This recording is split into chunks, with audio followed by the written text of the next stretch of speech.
दोस्तों, आदाब, सलाम, नमस्ते, सत श्री अकाल। मैं हूं आपका दोस्त और होस्ट सचिन खेडेकर। मैं स्वागत करता हूं आपका एक चमत्कारी कार्यक्रम में जिसका नाम है चमत्कार। एक ऐसा अनोखा कार्यक्रम जो नई नई जानकारियों के साथ आपका भरपूर मनोरंजन भी करेगा। आज हमारे साथ हैं वेस्ट जोन के 4 पार्टिसिपेंट्स। आइए मिलते हैं हमारे चारों पार्टिसिपेंट्स से। पार्टिसिपेंट ए। नमस्कार, मैं हूं राजीव, मैं पुणे से हूं और मैं अभी एक सॉफ्टवेयर फर्म के लिए काम करता हूं। Contestant B. Hi, I'm Chunmay Chang. I just finished my MSc in Biochemistry. Contestant C. नमस्कार, मेरा नाम प्रियेश है और मैं इंजीनियर हूँ।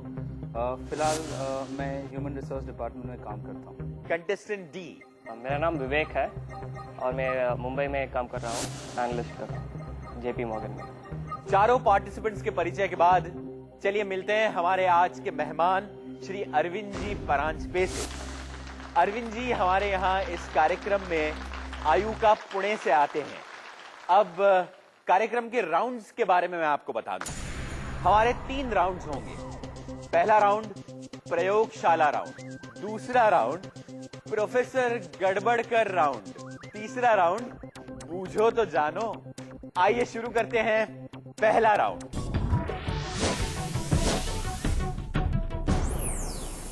मैं यहां आपके सामने 2 प्रयोग करूंगा। हर प्रयोग से जुड़े 4 सवाल होंगे 4 प्रतियोगियों के लिए। हर प्रतियोगी के सही उत्तर पर उसे मिलेंगे 10 मार्क्स। अगर वो सही उत्तर नहीं दे पाए तो ये क्वेश्चन पास ऑन होगा। अगला कंटेस्टेंट जब उसका सही उत्तर देगा तो उसे मिलेंगे सिर्फ 5 मार्क्स। तो शुरू करते हैं हमारा पहला प्रयोग, और ये प्रयोग मेरे साथ साथ सारे प्रतियोगी भी करेंगे। ये पिंग पोंग की बॉल मैं इस कुप्पी में डाल रहा हूं। अब बिना इसे छुए, बिना इसे उल्टा किए, सिर्फ फूंक मारकर इसे इस कुप्पी से बाहर निकालना है। ओ नहीं? अच्छा, आइए मैं कोशिश कर देखता हूं, ठीक है? अब इससे जुड़ा हुआ मेरा पहला सवाल राजीव के लिए। यह प्रयोग करते वक्त जब मैंने किया तब गिरी, जब आपने किया तब क्यों नहीं गिरी? हवा का दबाव जब हम नीचे से फूंकते हैं तो उतना नहीं आ पाता जितना कि ऊपर से फूंकने पे। ऊपर से फूंकने पे चारों तरफ से प्रेशर पड़ता है और उसकी वजह से बॉल बाहर जा पाती है। मैं इस सवाल को अगले कंटेस्टेंट के सामने रखता हूं। When you blow from the bottom, there's very less air passage for the air to go in, so the amount of air going in is very less. And when you blew it from the top, there was more force for the ball to come out. और हम और एक शास्त्रीय कारण का इंतजार कर रहे हैं, इसलिए ये सवाल कंटेस्टेंट सी प्रियेश बताइए। जब आप नीचे से फूंक मारते हैं तो हवा के जाने के लिए ज़्यादा जगह रहती है, because at the top of the funnel there is more space. जब आप ऊपर से फूंक मारते हैं तो हवा इस डायरेक्शन में नहीं जाती है, ऐसे नहीं जाती है, हवा इधर से चली जाती है ऊपर, because there is more space. इसका थोड़ा सा साइंटिफिक हमें आंसर चाहिए। आइए अगले कंटेस्टेंट की तरफ। When you blow from bottom, what happens is the air diverges, okay? And when the air diverges, the force spreads evenly across all 4 sides. The ball lifts up slightly and the air escapes from the sides of the ball. Now when you blow from the top, the air converges down and lifts the ball and pushes it out. सच में आपको बताना पड़ेगा। हल्की वस्तुएं जैसे ये ping pong ball हमेशा कम हवा के दबाव की ओर जाती हैं। इसीलिए जब मैंने बॉल के ऊपर से फूंक मारी तब उसके ऊपर हवा का दबाव कम हुआ और बॉल उठकर कुप्पी से बाहर गिरी। इस जवाब का हमें इंतजार था। आइए चलिए अगला सवाल। अगला सवाल मेरा है कंटेस्टेंट बी चिन्मय के लिए। जब हमने कुप्पी में रखी बॉल के ठीक ऊपर फूंक मारी तो ये बाहर क्यों गिरा? इसका एक शास्त्रीय कारण भी है। Contestant C Priyesh, contestant D Bernoulli's theorem. Wonderful, yes. आपको मिलते हैं 5 अंक। अब मैं यही बात आपको विस्तार से समझाता हूँ। बर्नौलीज प्रिंसिपल कहता है कि चलती हवा में स्थिर हवा की तुलना में हवा का दबाव कम होता है। और हल्की वस्तुएं हमेशा कम हवा के दबाव की ओर जाती हैं। मेरा तीसरा सवाल, ये प्रयोग हमारी आम जिंदगी से किस तरह से जुड़ा हुआ है? Pass. Contestant D. Aircraft flying वो प्रिंसिपल बर्नौलीज थ्योरम पे। Very correct. प्लेन के विंग्स के कर्वेचर के कारण उनके ऊपरी सतह पर हवा तेज चलती है और हवा का दबाव कम होता है, जबकि निचली सतह में हवा धीरे चलती है और दबाव ज्यादा होता है। इस दबाव के अंतर की वजह से प्लेन ऊपर उठता है और प्लेन को उड़ान भरने में मदद मिलती है। 5 अंक और मिल गए हैं कंटेस्टेंट डी को। और विवेक, अब तुम्हारा सवाल आता है कि अगर कुप्पी को उल्टा कर दिया जाए और उसके पाइप में फूंक मारी जाए तो क्या बॉल वहां खिंची रहेगी या गिर जाएगी? कोशिश कर लो। नहीं गिरती। इसकी वजह क्या है? क्योंकि यहाँ एक लो प्रेशर एरिया होता है और हाई प्रेशर से लो प्रेशर ये बॉल स्टिक हो जाता है। आपको मिलते हैं 10 अंक। जब आप कुप्पी की नली में जोर से हवा फूंकते हैं तब जिस जगह नली से हवा बाहर आती है वहां हवा का दबाव कम हो जाता है और पिंग पोंग बॉल स्थिर रह जाती है। अब बारी है मेरे दूसरे एक्सपेरिमेंट की। मेरे पास ये है सादा पानी। इसमें हमने ये खूबसूरत सा रंग मिला दिया है ताकि हमें पहचानने में आसानी हो कि ये सादा पानी है। ये है नमक का घोल और इसे नीला रंग दिया हुआ है। अब मेरे पास ये अंडा है। इसे मैं सादे पानी के जार में डाल दूंगा तो ये तैरेगा या डूब जाएगा? डूब जाएगा। अच्छा, देखते हैं। भाई वाह। आइए, अब मेरे हाथ में ये दूसरा अंडा है। मैं इसे अब ये नमक के घोल में इसमें ये अंडा डाल दूंगा तो क्या हो जाएगा? चलिए देखते हैं। ये तो बिल्कुल भी नहीं डूबा। आइए इस एक्सपेरिमेंट को और मजेदार बनाते हैं। ये मेरे हाथ में एक सिलिंड्रिकल जार है। अब मैं ये नमक का घोल इसमें डाल रहा हूं। ठीक है।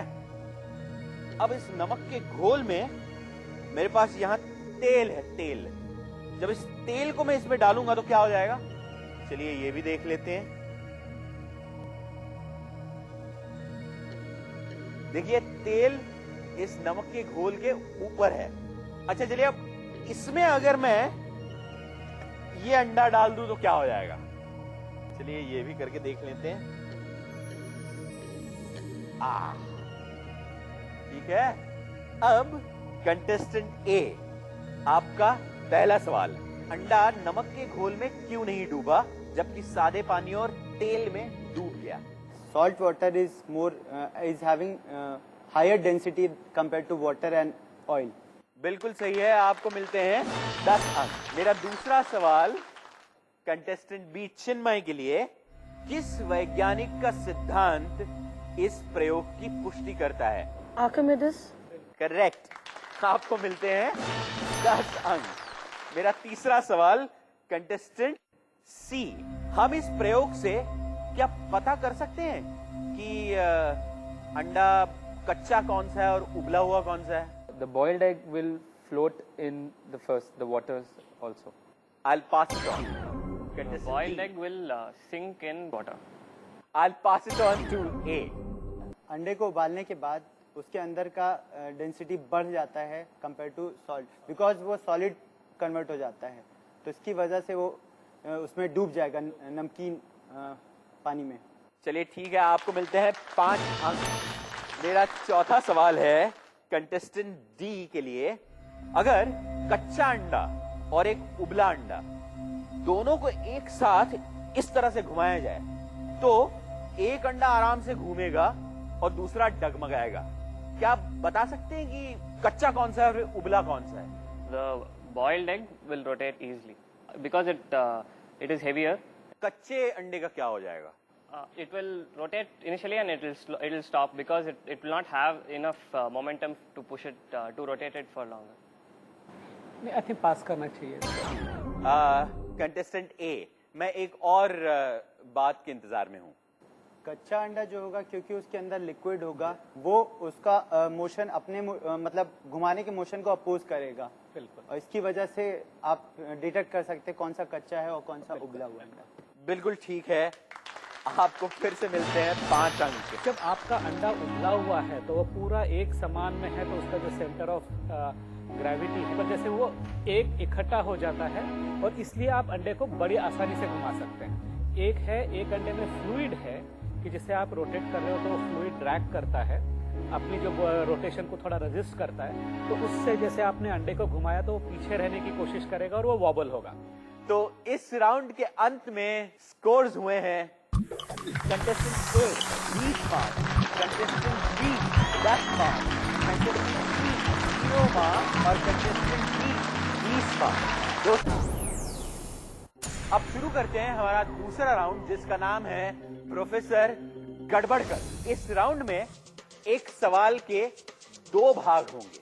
पहला भाग होगा सही या गलत, उसके होंगे 10 मार्क्स, और दूसरा हिस्सा होगा सवाल का, अगर सही है तो सही क्यों है, अगर गलत है तो गलत क्यों है, और उसके मिलेंगे 10 मार्क्स।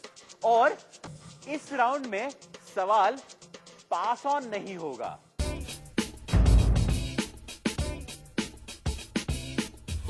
अरे प्रोफेसर गड़बड़कर, ये क्या हो गया?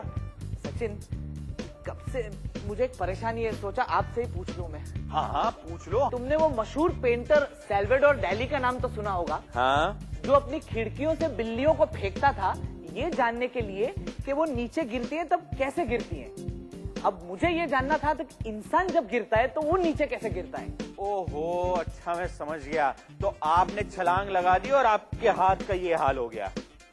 मैं तो अपने कंधों के बल गिरा, हाँ। पर अभी तक मुझे ये समझ में नहीं आया कि बिल्लियां हमेशा अपने पैरों के बल ही क्यों गिरती है। हम आपका सवाल कंटेस्टेंट ए से पूछ लेते हैं। मेरा सवाल यह है कि बिल्ली हमेशा पैरों के बल ही जमीन पर गिरती है, ये सही है या गलत? ये सही है, और इसलिए सही है क्योंकि अपना पूरा वो भार पैरों पे कंसंट्रेट करती है, जिससे कि वो उसका बैलेंस मतलब फिर फर्दर मतलब वो गिर ना जाए एकदम। हमेशा अपने पैरों पे गिरेगी, वो सत्य नहीं हो सकता। मुझे उसको अपनी ऊंचाई के 2 या 3 गुना ज्यादा उछालना पड़ेगा, तभी वो अपने पैरों पे गिरेगी। और बाकी वो क्यों गिरेगी, तो जो उसका हम गुरुत्व मध्य या सेंटर ऑफ ग्रेविटी कहते हैं, तो वो उसके पेट की थोड़ी नीचे की तरफ होती है, और बिल्ली अपने आप को सिकुड़ के इस तरह से एडजस्ट कर लेती है कि आप जब उसको गिराते हैं जब ज्यादा ऊंचाई से, तो वो सीधी अपने पैरों पे लैंड करती है। आपको कोई मार्क्स नहीं मिलते, सॉरी। सचिन जी, बिल्ली को छोड़िए, हाँ, मुझे मकड़ी के बारे में कुछ बताइए। ऐसा क्यों है कि मकड़ी कभी भी अपनी खुद की जाल में नहीं फंसती? मुझे ऐसा लगता है कि मकड़ी के जिस्म से कोई न चिपकने वाला पदार्थ निकलता होगा। कंटेस्टेंट बी, ये सवाल आपके लिए। मकड़ी के जिस्म से कोई ना चिपकने वाला पदार्थ निकलता है, इज इट ट्रू और false? It is true because it has these tiny fibers, hair-like fibers on its feet that doesn't allow it to stick on its own net. नहीं, क्योंकि उसके जाल के सब भाग चिपचिपे नहीं होते हैं, और मकड़ी तो ये अच्छी तरह से जानती है। मकड़ी का जाला चक्करदार होता है, ये चमकदार तारों से चारों तरफ बंधा होता है। इन तारों में चिपचिपाहट नहीं होती है, जबकि चक्करदार जाला चिपचिपा होता है। आपको कोई मार्क्स नहीं मिलते, आई एम सॉरी। ओहो, बड़े मजेदार इंसान है आप प्रोफेसर गड़बड़कर। अब ये शीशे में क्या देख रहे हैं आप? वो क्या है ना सचिन, कि मेरी दूर की नजर जो है बड़ी कमजोर है, हाँ, और नजदीक की ठीक है। हाँ, तो इस चश्मे का तो हटाने के लिए मैं इस आईने को अपने साथ रखता हूँ, क्योंकि इस आईने से मुझे दूर की चीजें नजदीक और साफ दिखाई देती हैं। कंटेस्टेंट सी प्रियेश, बिना चश्मे के दूर की चीजें आईने में साफ देख सकते हैं, सही है या गलत? गलत है, क्यों गलत है? क्योंकि जो मिरर ये यूज कर रहे हैं वो प्लेन मिरर है, जो कि दूर की चीज को मैग्नीफाई नहीं करती है। तो कोई कारण नहीं है कि दूर की चीज इनको, अगर इनको चश्मे हैं तो प्लेन मिरर यूज करके इनको कोई फायदा नहीं होगा। आपको मिलते हैं पूरे के पूरे 20 मार्क्स। पर आपको यहाँ पे ध्यान देना पड़ेगा कि जैसे आप किसी के रिफ्लेक्शन देख रहे हैं तो उसमें आपका डिस्टेंस कम नहीं हो रहा है, इनफैक्ट थोड़ा तो डिस्टेंस ज्यादा बढ़ेगा। जैसे आपने मेरी तरफ देखा मैंने आपकी तरफ देखा और यदि मैं यहाँ पे मिरर रखता हूँ तो आपसे आने वाला प्रकाश मिरर पे आकर के मेरे आंखों पे आएगा प्रोफेसर, तो मुझे तो वो थोड़ा ज्यादा ही दूर नजर आएगा पास में, पास आने के बजाय। सचिन, हाँ, काश ये मेरा चश्मा प्लास्टिक का होता तो मैं इसे जमीन पर गिरा सकता था। प्लास्टिक का? अरे प्रोफेसर गड़बड़कर, आप जानते नहीं है सरकार ने प्लास्टिक पर पाबंदी लगाई है, वो वातावरण खराब करता है। फिर भी मुझे ऐसा लगता है कि प्लास्टिक काफी काम आ सकता है, जैसे इलेक्ट्रिक बल्ब में अगर टंगस्टन के बजाय प्लास्टिक का फिलामेंट डाल दिया जाए तो कैसा रहेगा? कंटेस्टेंट डी, प्लास्टिक का बल्ब बन सकता है, ट्रू और false? No, filament cannot be made of plastic. It has to be made of a substance which has high resistance and which can withstand very high heat. So plastic will melt. आपने ये गलत जवाब दे दिया है। आपका filament क्यों जलता है? आपने इनकैंडेसेंट लाइट ले लिया, उसमें आपका टंगस्टन का फिलामेंट है, वो विद्युत प्रवाह को गतिरोध पैदा करता है, उससे ऊर्जा मिलती है, ऊर्जा इतनी बढ़ जाती है कि उससे प्रकाश आता है, ठीक है ना? तो ऐसा आप प्लास्टिक इजाद लोगों ने किया है कि जिसमें से विद्युत प्रवाह जा सकता है और वो विद्युत प्रवाह को गतिरोध पैदा कर सकता है। तो कुछ प्रकार के प्लास्टिक हैं कि जिससे आप बल्ब बना सकते हैं, पर अभी ये जो तकनीक जो है वो इकोनॉमिकली वायबल नहीं है, तो आपका उत्तर गलत माना जाएगा क्योंकि ऐसा प्रयोग हो चुका है। कंटेस्टेंट डी, आपको कोई मार्क्स नहीं मिलते। बारी है ब्रेक लेने की, लेकिन इससे पहले एक बार स्कोर्स जान लें। Contestant A 20 marks, contestant B 10 marks, contestant C 20 marks, contestant D 20 marks. चलिए दोस्तों, शुरू करते हैं आज का तीसरा राउंड, बूझो तो जानो। ये एक बजर राउंड है, इसमें मैं आप सबसे 8 सवाल पूछूंगा। हर सही जवाब के लिए मिलेंगे 10 अंक, लेकिन हर गलत जवाब के लिए 5 अंक काट लिए जाएंगे, इसलिए सावधान।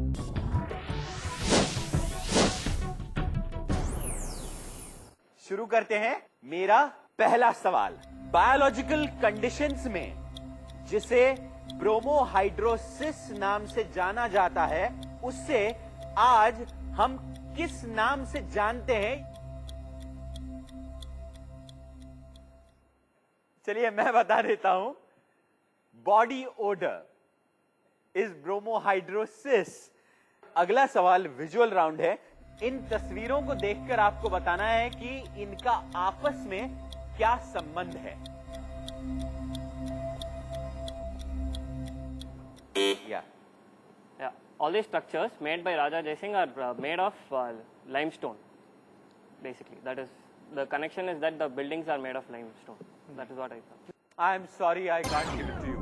इन पांचों तस्वीरों का आपस में संबंध इस तरह से है कि राजा सवाई जयसिंह ने भारत में 5 जंतर मंतर बनवाए थे, जो दिल्ली, जयपुर, बनारस, उज्जैन और मथुरा में स्थित हैं। आपके 5 अंक काट दिए जा रहे हैं contestant D. I am very sorry. अगला सवाल, the United states department of defence ने इसे बनाया और इसका ऑफिशियल नाम है नेवस्टार। हम इस सिस्टम को किस नाम से जानते हैं? D, GPS. बहुत सही जवाब है, जीपीएस, ग्लोबल पोजिशनिंग सिस्टम। आपके जो पृथ्वी है, यूनाइटेड स्टेट ने अपनी कक्षा में कई सैटेलाइट्स घूमते हैं और आपके पास में एक छोटा सा यंत्र होता है जो वो सैटेलाइट से कम्युनिकेट करके उनकी दूरी पहचान करके जब 4 सैटेलाइट उसको मिल जाते हैं तो आप अपनी पृथ्वी पे किस जगह पे हो बड़ी अचूकता से आपको बता सकता है। तो इसके बहुत सारे उपयोग हैं। तो आपको खाली वो जगह भी नहीं बताता, आपको टाइम भी बताता है जीपीएस जो है। तो इसके नेविगेशन में, मिलिट्री में बहुत ज्यादा यूज है। मेरा अगला सवाल विजुअल राउंड है। इमेज 1, कैनिस मेजर एक तारों का झुंड है। इमेज 2, डॉग स्टार, ये दुनिया का एक मशहूर म्यूजिक बैंड है। इमेज 3, सीरियस तारा। इमेज 4, ये जो आदमी आप देख रहे हैं वो हैरी पॉटर में सीरियस ब्लैक नाम का पात्र है। अब आपको बताना है कि इन चारों पिक्चर्स में समानता या कॉमन क्या है? Contestant C, These are the stars which are closest to the earth. in order of distance. Contestant C, हमें बड़ी मजबूरी से आपको आपके 5 अंक काटने पड़ रहे हैं। इन चारों पिक्चर्स में समानता है डॉग स्टार, क्योंकि सीरियस स्टार का उपनाम है डॉग स्टार और कैनिस मेजर में ही डॉग स्टार या सीरियस स्टार पड़ता है। ये एक बैंड का भी नाम है। इस बैंड का एक पात्र है कियानू रीव्स और हैरी पॉटर में सीरियस ब्लैक का कैरेक्टर भी है। आइए चलते हैं अगले सवाल की तरफ। एक इंग्लिश फार्मासिस्ट जॉन वॉकर ने पहली बार 1827 में एक चीज बनाई जो सल्फरेटेड पेरोक्साइड स्ट्राइकेबल्स के नाम से जाना गया। आज हम उसे किस नाम से जानते हैं? Matchsticks. बिल्कुल सही जवाब, पूरे के पूरे 10 मार्क्स। अगला सवाल, ये किसकी इमेज है? A dolphin? करेक्ट, बिल्कुल सही जवाब है, आपको मिलते हैं 10 अंक। अगला सवाल, जब फ्रांस में रेशम के कीड़ों में बीमारी फैली तब फ्रांस के रेशम उद्योग के ऊपर खतरा मंडराने लगा। तब उन्होंने एक रेशम तैयार की जिसका नाम आर्टिफिशियल सिल्क था। उसे हम किस नाम से जानते हैं? Nylon? ये गलत जवाब है, सही जवाब है रेयॉन। आपके 5 अंक कटते हैं इसमें, आई एम वेरी सॉरी। अगला सवाल, मैं आपको ये इमेज दिखा रहा हूं, आपको बताना है ये क्या है। ये फोबोस एंड डीमोस, ये क्या है? D. Yeah, they are moons of Saturn. गलत जवाब। परांजपे सर आप बताएं। ये सैटर्न के मून नहीं है, ये मार्स के मून है, मंगल के मून है। मजबूरी से आपके 5 अंक कटते हैं। दोस्तों, ये था हमारा आखिरी राउंड। इस राउंड के बाद हम बताते हैं कि किस पार्टिसिपेंट ने क्या स्कोर खड़ा किया है और साथ ही बताते हैं आज का विजेता कौन है। Contestant A 20 marks, contestant B 15 marks, contestant C 25 marks, contestant D 20 marks. Congratulation, हमारे आज के विनर है कंटेस्टेंट सी। प्रियेश, आप अब क्वालिफाई करते हैं वेस्ट जोन के जोनल फाइनल्स में। आपका और हमारा साथ आज यहीं तक है। हम फिर आएंगे नए नए चमत्कारों और दुनिया के अद्भुत विज्ञान को आपसे परिचित करवाने के लिए अगले हफ्ते इसी समय इसी चैनल पर। तब तक के लिए चमत्कार के साथ नमस्कार।